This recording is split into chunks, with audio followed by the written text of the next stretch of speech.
Wah, main lempar-lempar aja Doni. Jadi begini ya, kalau soal, keluar walkout itu memang itu kan tidak hanya soal solidaritas, tapi soal perspektif ya. Jadi kan kita kan menghargai juga bahwa orang bisa saja berbeda perspektifnya. Iya. Jadi perspektif yang saya pakai itu adalah perspektif hukum, yaitu presumption of innocence. Jadi seseorang tidak boleh dianggap bersalah kalau dia kemudian belum ada putusan pengadilan yang berkuasa hukum tetap. Menolak kehadiran Roy Suryo atau hanya memberikan bangku tetapi tidak boleh berbicara, itu adalah kan penghukuman. Makanya itu menurut saya tidak layak. Sehingga perlu juga katakanlah diberikan teguran komisi ini. Sebenarnya kalau kita lihat itu bukan sikap Pak Jimli.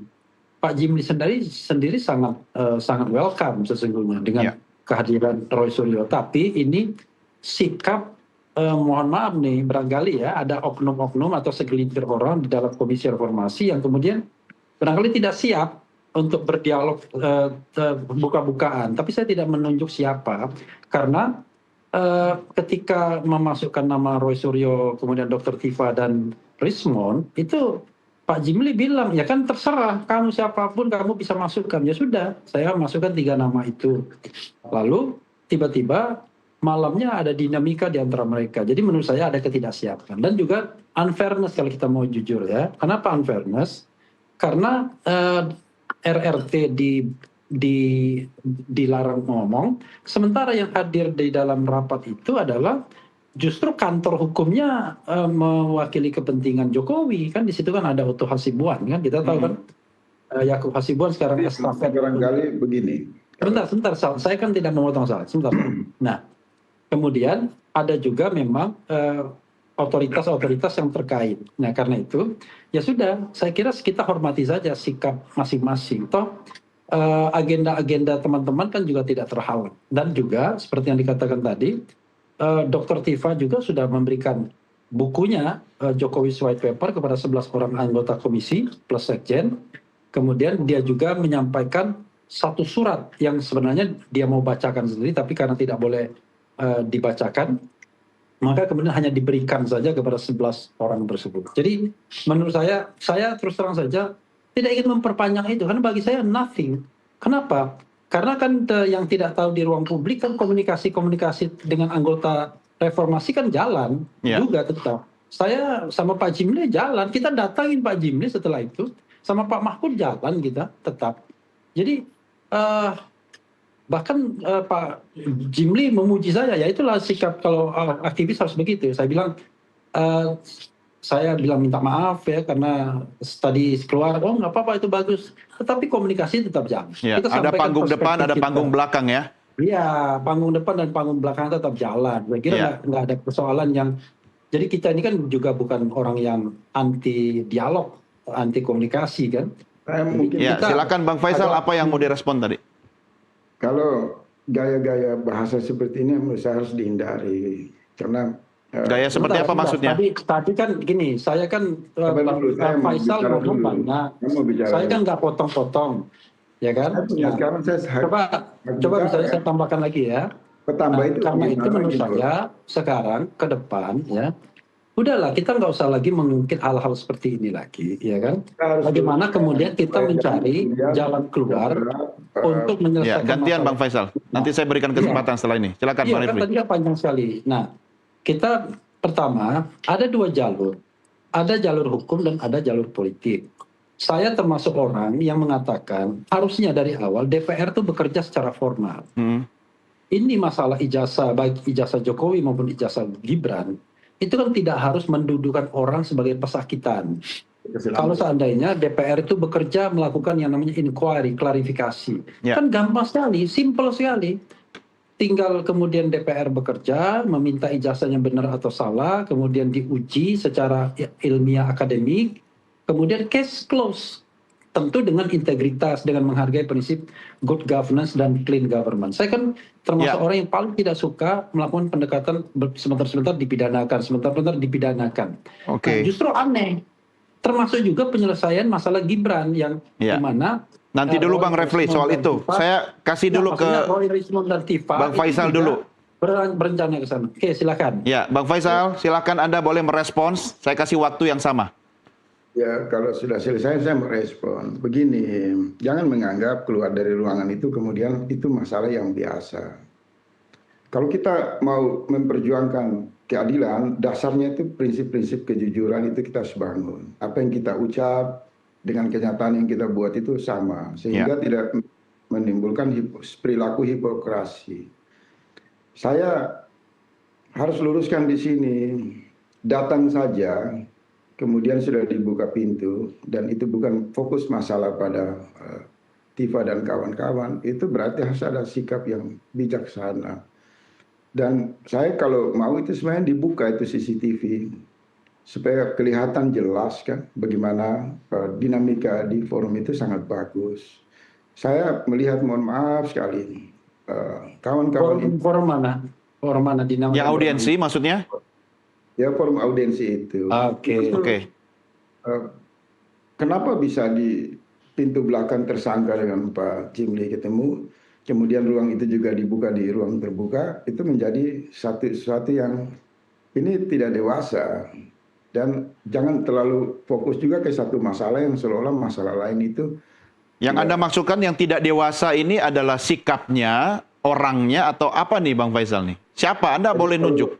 Kalau Bang Refli pada saat itu kasih saja 1 menit kita berunding baik-baik, barangkali tidak akan menyulut. Oh, oke. Berarti kata Bang Faisal, Bang Refli tidak dewasa. Tetapi ini kan forum berbeda pendapat boleh ya? Oke, diteruskan dulu Bang Faisal, silakan. Bro, Anda berapa kali ini presenternya ini menggaris bawahi karakter orang, tapi kemudian orangnya nggak dikasih kesempatan menjawab. Ya, sebentar, pasti saya kasih. Harus adil. Tadi kan Bang Refli juga udah banyak. Masih ada 1 menit buat Bang Faisal, silakan.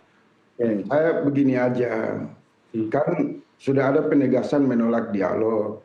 Kawan-kawan sering mengatakan DPR itu udah gak diharapkan, semua aparat busuk. Ya udah masuk jalur hukum saja. Kan Tifa sendiri katanya, ini saya perlu klarifikasi dan konfirmasi ya. Tifa sendiri mengatakan dia sudah mendapat petunjuk dari alam gaib, yakin bahwa ijazah ini palsu. Ya udah, pakai kepercayaan dan keyakinan itu masuk ke jalur hukum. Ya. Semua pintu mediasi nggak penting di jalur hukum itu. Kenapa? Anda punya barang bukti, Anda yakini fakta, tapi Anda masih mau buka restoratif justice dan lain-lain. Nggak penting lah. Saya mau lihat pengadilan itu berjalan supaya kita tahu mana yang benar, mana yang salah. Kemudian jalur-jalur politik nggak usah dibuka. Karena di jalur hukum saja, narasi-narasi politik itu terlalu bias. Sehingga publik bingung, ini mau propaganda politik atau menyelesaikan bukti dari temuan ijazah palsu. Jadi kalau Mbak Tifa sudah dapatkan ilham, bisikan alam gaib, yakin bahwa ijazah itu palsu, maka masuk ke ranah hukum, konsisten. Ya. Sama dengan saya menghadapi Erick Thohir. Saya sendiri nggak merengek-rengek, butuh mobilisasi, demo-demo, nggak penting lah. Kalau saya yakin saya benar, saya lawan. Saya nggak takut. Jadi jangan ada permainan politik kucing garong. Dalam forum itu tampak berbeda, tapi di luar jadi hero. Ya, Bang Faisal, forumnya boleh sama, tapi kan perbedaan pendapat sah-sah saja kan? Anda menghormati perbedaan pendapat. Kalau wilayah politik kan semua dinamis, tapi kalau wilayah hukum sekali menolak mediasi, buktikan bahwa fakta yang Anda bawa ke pengadilan itu bisa menyelesaikan masalah. Jangan merengek-rengek minta dukungan yang bersifat politis, itu nggak ada. Pengadilan itu hanya membuktikan fakta.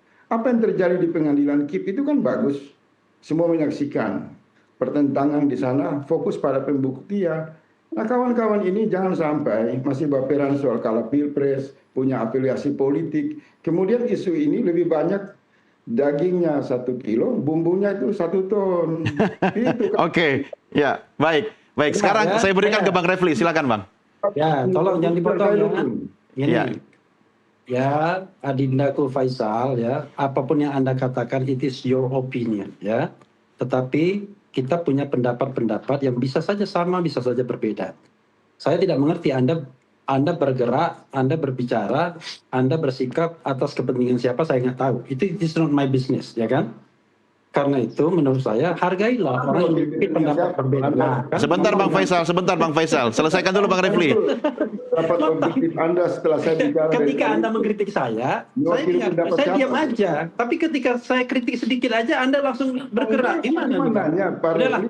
Kalau gitu kita hentikan aja dialog. Jangan dong, harusnya saya yang bisa menghentikan atau melanjutkan. Makanya saya minta Bang Faisal, sebentar saja, sebentar. Saya mau minta kata kuncinya Bang Refli tadi kan belum terjawab tuh apa yang Anda lempar ke Bang Refli. Silakan Bang Refli, lanjutkan dulu. Iya, jadi kita tuh harus saling menghargai sikap masing-masing orang, ya kan? Jangan memaksakan, tuh kan? Jawab lagi. Karena yang paksa. Nah kan, Doni, lebih baik kita berhentikan aja nih. Enggak. Silakan, Bang Refli, lanjutkan. Assalamualaikum warahmatullahi wabarakatuh. Jangan, Bang Refli. Enggak. Saya tetap kasih kesempatan. Dia nggak tahan dia. Ya, enggak, aman. Bang Faisal tetap saya kasih kesempatan juga nanti. Tapi sekarang Bang Refli dulu, silakan Bang. Berhenti nggak dia komentar gitu, mendengarkan orang lain punya Saya sabar mendengarkan Anda berdua kok, silakan. Dasar Anda mau ngadu orang. Jangan gitulah Bang Refli, silakan. Anda mau ngadu orang itu biar viral ya gitu ya. Jadi gini ya, saya mau pelan-pelan. Setelah ini saya mau berhenti ngomong ya. Setelah ini saya mau leave. Faisal mau ngomong masalah apapun terserah ya. Gini, kita harus saling menghargai. Nggak usah lagi, udahlah. Anda terlalu banyak prasangka. Nah, yang punya prasangka tuh Anda sendiri dari awal. Ngomong ini, ngomong itu. Refli Harun ini bekerja tidak ada agenda politik, tidak ada pesanan, tidak ada nyari keuntungan, tidak ada angin yang masuk, tidak masuk angin, ya kan? Integritas kita boleh diuji. Itu masalahnya. Udah, itu aja. Kalau Anda banyak sekali isu yang melingkupi Anda. Anda bekerja buat siapa? Buat kepentingan siapa? Buat siapa? Jangan manuver untuk ya itulah, udahlah. Dan saya dalam kasus ini tidak ada kaitan apa-apa. It's not my business sebenarnya. Saya hanya ingin memfasilitasi dialog, dan dialog itu adalah dialog dengan tim reformasi. Nggak ada kaitannya dengan agenda-agenda politik di belakang layar itu. Saya nggak ngerti, ya kan? Tetapi saya bicara mengenai sebuah sikap, hargailah, karena sikap itu didasarkan pada sebuah pendapat. Bahwa saya punya pendapat bahwa orang tidak boleh dihukum sebelum ada putusan pengadilan yang berkuatan hukum tetap. Itulah namanya presumption of innocence. Kalau Anda bekerja di bidang hukum, Anda pegang itu namanya presumption of innocence. Bahkan bila perlu, kalau Anda diperlakukan tidak adil, Anda keluar dari itu. Itu orang hukum akan senantiasa begitu. Nah, karena kita beda level bergeraknya. Anda di level politik yang dinamis, saya di level hukum, maka silakan hargai masing-masing. Bergeraklah sesuai dengan keyakinan Anda di level politik, saya bergerak di level hukum. Udah. Mungkin kita bisa sama, bisa kita berbeda. Yang paling penting jangan kemudian tiba-tiba seolah-olah ada yang bersih, ada yang bohong, ada yang tidak. Kalau Anda lihat, ya kan? Coba Anda lihat apa kebohongan yang saya buat, apa uang yang saya dapat, apa transfer yang saya dapat. Nah, apa Anda yakin Refli Harun menjadi alat orang? Refli Harun menjadi orang yang bisa dipakai? Ya. Jadi kalau kita mau adu integritas, ya udah cek rekening lah kita, kan begitu. Udahlah, itu aja lah ya. Sudah. Adinda Faisal, saya mohon maaf ya. Kan emosi. Nggak mau berdebat beginian lagi, nggak enak lah. Kita kan teman ya. Jadi saya mau luruskan begini, Bung Refli. Oke. Nah, Anda ya silakan. Saya pelan. Tapi kalau Anda mencoba-coba arogan, saya akan reaksi. Jadi ini masalahnya sederhana. Harus berbesar hati untuk mengatakan bahwa memang ada kehilafan. Manuver Anda keluar dari forum itulah asbab yang memicu prasangka di antara berbagai pihak. Saya mau coba luruskan ini. Sebentar. Prasangka siapa? Prasangka Faisal Assegaf? Yang menimbulkan bahwa apa? Kan Anda yang meres itu. Marah-marah, brother. Oke, silakan. Saya dengarkan. Kehilafan, saya menggunakan terminologi kehilafan. Bahwa manusia itu nggak suci dan sempurna. Terjadi, kemudian itu menimbulkan reaksi. Kalau merujuk pada diskusi hari ini tentang kongsi, saya mau mengatakan, kalau mereka mengatakan pecah kongsi, ya itu ketidakdewasaan itu yang bisa menyebabkan. Yang belum terjadi, toh. Ya. Menurut Tapi saya, kalau pecah kongsi itu kan urusan internal mereka, Bang Faisal. Iya, itu mereka, saya juga nggak ikut-ikutan di situ, dan kongsinya apa juga kan. Semua ini kan ada arus besar dalam kesadaran bersama untuk menyelesaikan ijazah palsu. Boleh kan saya sarankan, kalaupun tidak diterima juga tidak apa-apa. Mediasi di luar pengadilan itu perlu. Supaya apa? Saling mengkonsolidasikan kekuatan, maju bergerak memenangkan apa yang kita mau. Harus ada sifat elegan seperti itu. Artinya Bang Faisal, ketika Anda menyarankan sesuatu dan saran itu tidak diikuti, Anda juga nggak boleh baper kan? Saya nggak baperan. Saya bilang tiap hari mereka berantem di TV kan, dimediasi oleh media massa, tim Jokowi dan tim anti Jokowi. Peristiwa itu sudah terjadi. Hanya saja memang kawan-kawan ini paling tidak suka dengan kata musyawarah, kata mediasi, kata dialog. Kawan-kawan ya, bukan Bung Refli. Artinya apa? Karena ada terbakar emosi yang luar biasa, yang terus-menerus dalam algoritma politik, dengan keyakinan yang tadi saya bilang itu. Yang saya dengar, Pak Refli klarifikasi dulu, apa benar Pak, Mbak Tifa itu dapat ilham, bisikan dari alam gaib, bahwa ijazah Pak Jokowi itu palsu. Kalau itu dijadikan alasan, itu sangat menakutkan bagi saya. Karena yang namanya asli atau palsu itu pertentangan ilmiah saja dokumen. Yang kedua, ini masalah sederhana kalau kawan-kawan itu mau bergerak secara konsisten pada wilayah hukum. Dan saya apresiasi karena sudah tim pengacara yang lama sudah dibongkar kan, kita senang. Kita berharap masuknya pengacara yang baru ini bisa menjernihkan masalah, tidak lari nyerempet ke masalah politik. Itu saja. Soal siapa jujur, siapa bersih, saya orang yang selalu menantang. Jadi kalau ada tuduhan-tuduhan siapapun ke saya akan layani. Ya, Bang Faisal, soal alam gaib tadi kan harusnya dijawab